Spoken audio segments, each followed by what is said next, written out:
Mga Chesero, paniguradong matutuwa kayo sa pag-uusapan natin dahil dito po kami sa Motorstar Espanya, Sampaloc, Manila. Dahil ni-level up na po ng Motorstar yung Easy Ride 150cl FI. Diba? Kung dati karburador yung pinag-usapan natin, ngayon po FI na. So mga Chesero, dito ako sa labas sa Motorstar. Ito po yung Espanya, makikita nyo, natatakpan lang sila ng waiting shed. Pero andito po yan, okay? So ngayon, meron dalawang klaseng kulay po dito. Ang Easy Ride 150cl, isang glossy white at isang glossy black. Ang SRP po nito mga Chesero nagkakahalaga ng 63,000 pesos. Diba? Pwede na, no? Diba? Pwede na. Si FI, 63,000 pesos. Pero pag-usapan natin installment, pumunta tayo dun sa may bond paper na orange. Halika na.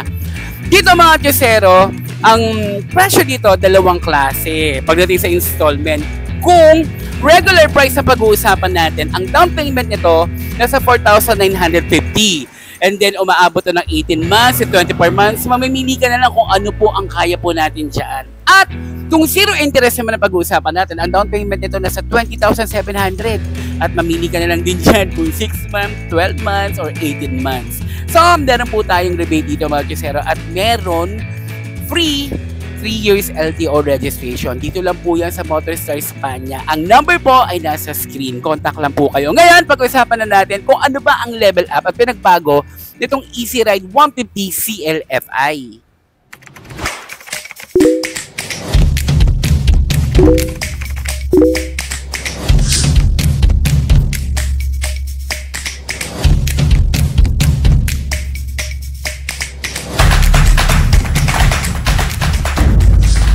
So yan nga mga Chesero, may bago na naman tayong pag-uusapan na gawa ng Motorstar. Ito ang Easy Ride 150cl FI. Yun, meron na siyang F tsaka I mga Chesero. Correct! Fuel injected ka. Alam nyo mga Chesero, nagawa na namin to nung una pa lang na karburador. At sabi nga nila, nakakawig nga daw tong motor na to dun sa mga nakikita nila sa lansangan. Tama.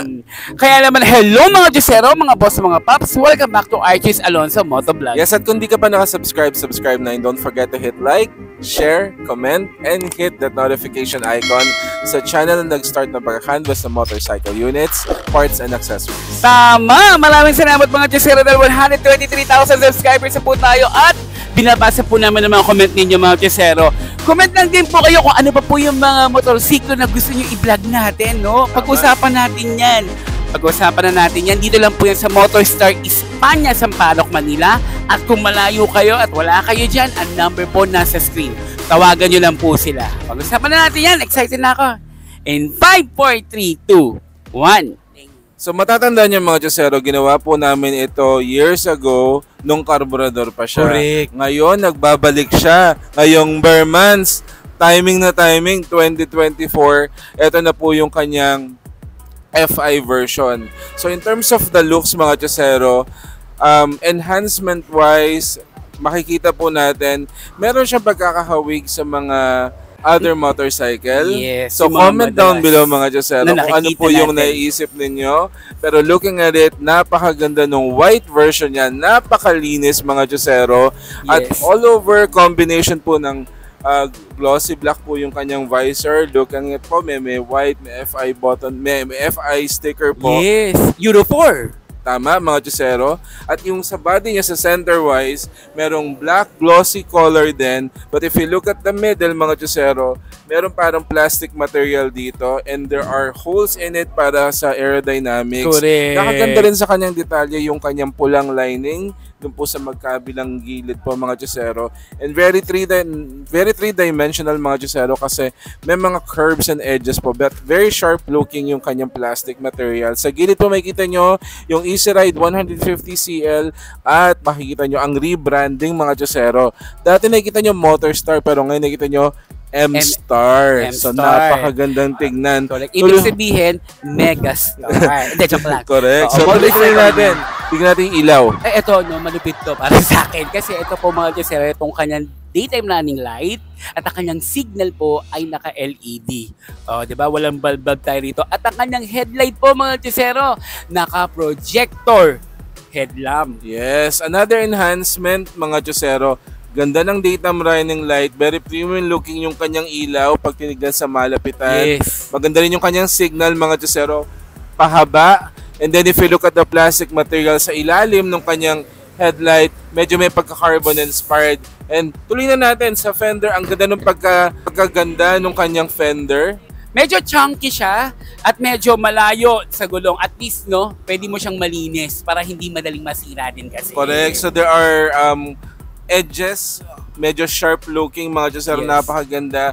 And then may continuation siya sa likuran, mga Josero. Para Very good looking yung white color. It's not your typical white. Medyo more on cream version.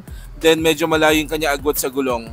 Correct. Ayun nga. So ngayon, ang suspension fork nito sa harapan ay naka-telescopic fork at ang kanyang size ng gulong po, mga Tiesero, ay nasa 80 by 90, 14 at tubeless. So alam nyo, mga Tiesero, meron pong available sa Max Grip na 14 din. Naka-dual sports pa. Correct. Maganda po yun, mga Tiesero. Very safe po. 6-ply and made in Indonesia. Available lang po yan sa Yellow Star. At ang kanyang brake po sa harapan ay naka-hydraulic disc brake with single piston caliper. Yun. At nga pala, mga Josero, may aftermarket po tayo. So, ang ganda ng mugs niya. Pero meron din po yung Levenger. Yes, meron tayong Levenger Max. Yun naman yung Malaysian concept. Available din po yun sa Yellow Star. Panoorin nyo lang po, mga Josero. Scroll nyo lang po yung mga vlog na nagawa namin. Ay nako, napaka-informative no. Napakaganda Imagine nun. white na Levenger, maganda dito sa gulong. So, Tama. tuloy-tuloy natin. Tama. Ayan. So, tuloy na natin, mga Tiesero, no, dito nga sa gilid na sabi nga ni Walo kanina, no, napakaganda ng kanyang design kasi may yung mga edges natin and then MS na logo. So it means it's a Motorstar. Yes, Diba? kakaiba nga, no? MS na yung ano niya, Oo. M-Star logo. So, tignan natin yung panel. Okay. So yan, mga Tiesero, no, nasa panel na tayo. Hindi lang namin mabuksan kasi wala pang battery. Dala kakaya naman sa bibili. Yes, pero kung nagkaroon na po kayo ng CL carb, mga Josero, it carries the same look, mga Josero. Yes, naka-digital panel na po tayo rito, mga Tiesero. At yung mga basic needs natin like yung fuel, RPM, yung time, nandito po yan. Tapos meron tayong select and menu. Okay, so ngayon, dako naman tayo sa mga buttons niya. Dito po sa kanan, meron tayo itong engine kill switch. At meron tayong on and off sa ilaw at ang ating electric starter. Dito naman po sa kaliwa, mga Tiesero, akalain po ninyo, meron talaga tayong park brake dito, di ba? Malaking tulong yan. Park brake or park lock na tinatawag ng iba. Passing light.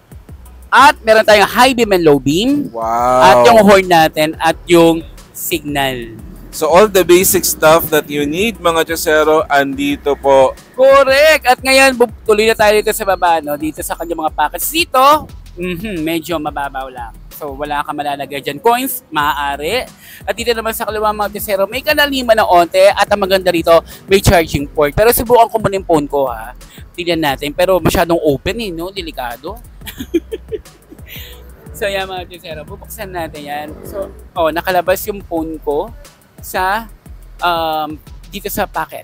So, suggest, mga Josero, do not put your phones while driving, mga Josero. Pero definitely, it's useful for yung basahan, yung coins. At least may function tayo for pockets. Yes. Okay na naman maglagay lang sila ng cellphone holder. Correct. Diba? So, yun. Ang maganda rito, may charging port, mga Tiesero. Ayan, Diba? mga Josero. So, functionality-wise, check pa rin tayo, mga Josero. Hindi po nawala yan sa FI version ng CL. So, ito naman po yung kanyang body. Makikita nyo po merong utility hook, mga Josero. Maganda rin po yung pagkakadesign ng kanyang kaha dito, mga Josero. Very three-dimensional siya. And then, again, combination tayo ng white and black. So, looking more sharp. And then, meron tayo ditong market board. Yes, syempre. Andyan pa rin yung battery natin. Pero wala, balik ko lang dito sa susian natin na saglit lang, ha. So napansin ko dito, syempre, hindi pa tayo kilis. 63,000 ba naman, diba? Tapos ngayon, meron tayong buttons dito for seat. Diba? Tama. So safe naman, nalalakyan para hindi mapaglaruan. Correct. And nga pala, mga Josero, if you're looking for JVT parts, meron din Ay, po. oo. Panoorin niyo po yung sa aming content courtesy by Yellow Star. Napakamura pang negosyo and pang personal. Correct. Sa mga gustong maghanap buhay. So ngayon, dako naman tayo sa seat, no? Napansin ko rito, medyo may kalaparan siya, ha? May Tama. kalaparan. At hindi lang yan mga Chesero, i-press nga natin yung kanyang pom. Uy, ayos, hindi ito masakit sa binti at sa hita. Yes, so it's a decent seat mga Chesero. Pero syempre, there's always an aftermarket kung gusto niyo ng mas elevated. But so far, space-wise, ample po for the rider. Meron din po sa pylon. At ito nga po mga Chesero, it's a glance. Sitting above or sitting below it is yung kanyang body. Which is enhanced kasi makikita nyo po yung bagong beast na logo ng Motorstar, yung M-Star. So napakaganda, very premium looking po talaga, and then it carries still the red streak dun po sa bandang dulo. Correct. So ngayon buksan naman natin mga Chesero yung seat niya. Yuhu! Oh, malinis yung stitches. Oh. Malinis yung pagkakagawa mga Chesero. Meron tayong helmet hook dito. And then yung kanyang compartment, hindi ko masasuggest na magkaroon dyan ng mga full face. So, posible yung half face pa rin talaga, maliit lang talaga, no? Correct. Para magkasya siya. So, at this point mga Chesero, naka-cover na po tayo sa seat. Comment down below, how do you find yung latest version ng CLFI? Correct. Is this Comment something lang worth kayo, mga buying, Chesero. di ba? Ayan. And then ngayon, dito naman tayo sa fuel tank capacity. No? Ang capacity po nito ay nasa 5.5 liters. At ang balita ko sa mga nakabili nito, ang fuel consumption nito umaabot ng 40 to 45 km per hour. Wow. Siyempre, Motorstar has been a leader sa mga low-budget motorcycle na matitibay talaga. Ay, tama. Kaya Totoo mas yan. pinipili siya ng Affordable karamihan, kasi. 'di ba, ng mga Affordable. Cheseros natin. Oh, and one thing na napansin mo yung grab bar niya, no? Yung grab bar niya mga Chesero, yari sa bakal. Yari sa Yes. bakal at ready for top box. At parang kumikinang-kinang siya mga Chesero. Pag tinitigan mong maigi, parang Glittery. merong mga glitters po kayong makikita dyan at continuous po siya sa body mga Chesero. Sabi nga ni Chesero, very solid ang ironworks, tama-tama sa mga GV boxes ng Yellowstar. Correct. Hindi mo kasi kailangan bumili pa ng ng panglagay mo ng top box. Diba? Yung mga Correct. bracket na yan. So ngayon, going down, no, dito na tayo sa likuran. Ito mga Chesero, naka-LED rin po yung taillight nito at napakalawak. Or hindi naman napakalawak, no, para sa akin, no, malawak na yan. Kasi nakikita ka no, visible ka dito lalo na sa gabi. Diba? So, it's an arrow-up shape mga Chesero. Napakaganda. At syempre, pinalakas pa dahil LED na siya. Correct. Yan. And then, ganun din sa ating signal sa likuran. Yun nga lang, hindi siya flexible. So, ingat lang tayo dyan mga Chesero. And then, yung kanyang rear fender, medyo may malambot, pero kaya yan at least hindi agad-agad nababakli. Ayan, mga Chesero. Kaya no, ayun yung agwat ng kanyang fender sa gulong.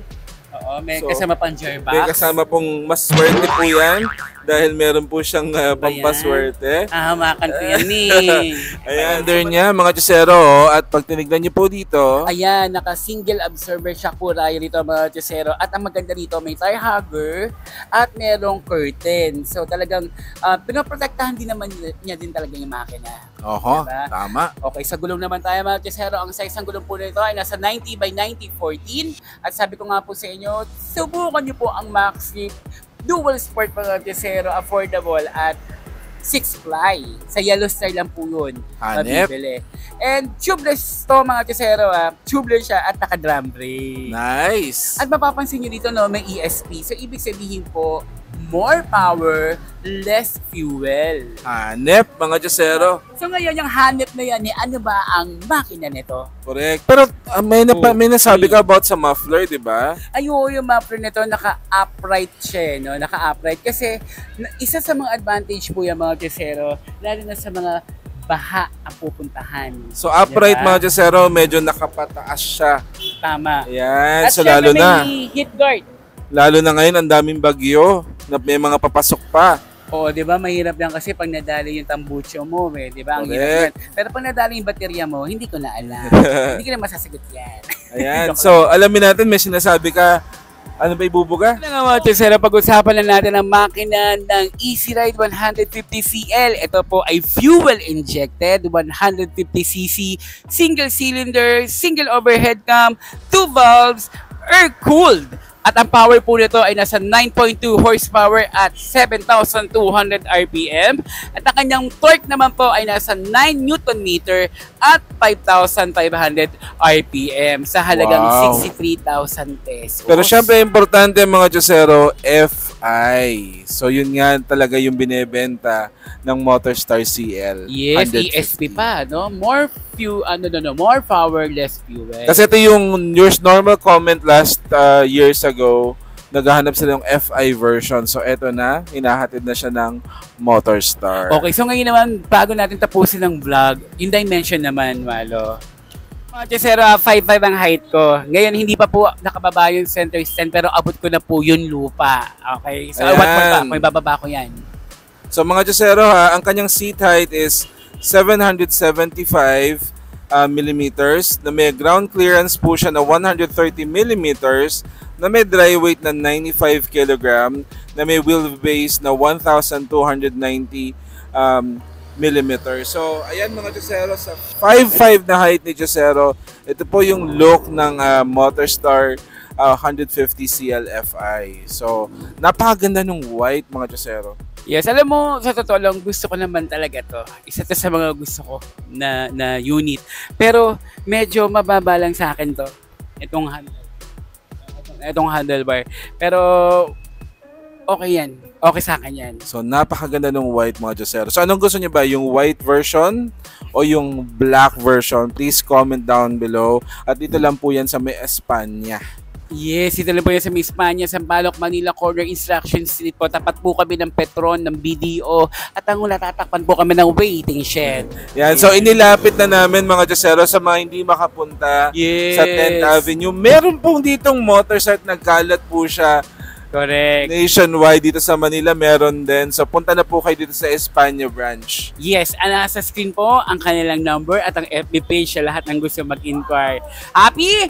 Ayan, Happy. comment lang po kayo mga Chesero. Panoorin nyo po yung lahat ng mga vlog na gawa po namin. Yes, comment down below mga Diyosero if you like yung latest version ng CL150 at ano po yung gusto ninyo na i-vlog pa namin sa mga saksi. O ano pa po ba mga gusto ninyo? Ayan. Comment lang po kayo. Salamat po sa lahat ng mga nanonood sa amin. Thank you so much mga Chesero.